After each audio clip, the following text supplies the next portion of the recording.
Welcome to euro 360. இன்றைக்கு நாங்கள் discuss பண்ண போகிறது அல்லது இன்றைக்கு உங்களுக்கு தார குறிப்பு வந்து யூரிட்டரிக் ஸ்டோன்ஸை பற்றி, யூரிட்டரிக் காலிக்ஸ். சிறுநீரகத்தில் கல் வந்தால் அல்லது கிட்னியில் கல் வந்தால் எப்படி கண்டுபிடிக்கிறது? அதுக்கு ஒரு பெரிய டாக்டரும் தேவையில்லை, பெரிய ஒரு ஐடியாவும் தேவையில்லை. ஏனென்றால் உங்களுக்கு வார பெயின் வந்து ஒரு சிவியர் பெயின். அந்த பெயின் வந்து உங்களால் தாங்கிக் கொள்ளவே இல்லாது, உங்களுக்கு பேயா பண்ணவே இல்லை. அப்போ அப்படி ஒரு பெயின் வரைக்கில் வந்து உங்களுக்கு தெரியும், அது நோயின்ல வந்து இடுப்புல வந்து ஒரு தாங்கில்லாத வலி ஒன்று வருதுன்னு சொல்லி சொன்னால் அநேகமா ஒரு சிறுநீரக கல் வருத்தமா இருக்கலாம். அப்போ அது வந்து தான் பொதுவான ஒரு விஷயம் வந்து, அது பெருசா அட்வைஸ் ஒன்றும் தேவையில்லை. பட் சின்ன பாப்புலேஷன் ஒன்று இருக்கு வந்து அவையில கிட்னியில ஸ்டோன் வந்தாலும் அவையில் வந்து சைலண்டா தான் இருக்கலாம். சைலண்டா அவைகளுக்கு வந்து கிட்னியும் சைலண்டா இருக்கும், ஆக்களும் சைலண்டா இருக்கிறேன். பட் தே ஸ்டோன்ஸ் அவங்களுக்கு ஸ்டோன் டிசீஸ் ஒன்று இருக்கும்.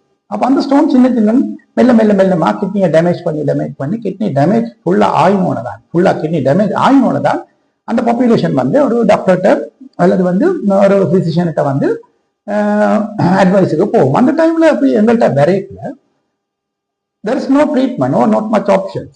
அப்படி கிட்னி ஏற்கனவே செயல் இருக்கும் வந்து அப்போ இந்த கிட்னி வந்து ரிமூவ் பண்ண வேண்டியதோ அல்லது வந்து லிமிட்டட் ஆப்ஷன்ஸ் தான் அவைகளுக்கு இருக்கும்.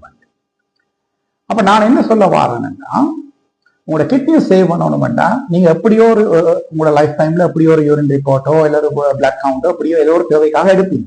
எடுக்கல அந்த உங்களோட வீட்டு கிட்ட இருக்க டாக்டர் கட்டாயம் சொல்லியிருப்பாரு, அது ஏதாவது பிரச்சனை இருந்தா அம்மா அவங்களோட இதுல வந்து ரெட் செல்ஸ் இருக்கு, இல்ல ரத்தம் போற மாதிரி இருக்கு, அல்லது வந்து உங்களுக்கு வந்து சில கிறிஸ்டல்ஸ் போகுது அப்படின்னு ஒரு அட்வைஸ் சொன்னா அதை நீங்க இக்னோர் பண்ணாமல், எனக்கு வலி இல்லை, எனக்கு பெயின் இல்லை, எனக்கு ஒன்றும் இல்லை, இந்த டாக்டர்ஸ் ஜஸ்ட் கிரியேட்டிங் ஸ்டோரி என்று அப்படி நினைக்காமல் நீங்கள் அடுத்த ஸ்டெப்புக்கு போய் அதே டாக்டர்கிட்ட ஒரு ஸ்கேன் கேட்டு வாங்க. அவர் என்னமா சொல்லுங்க, சொல்லலைன்னா கேட்டு வாங்க.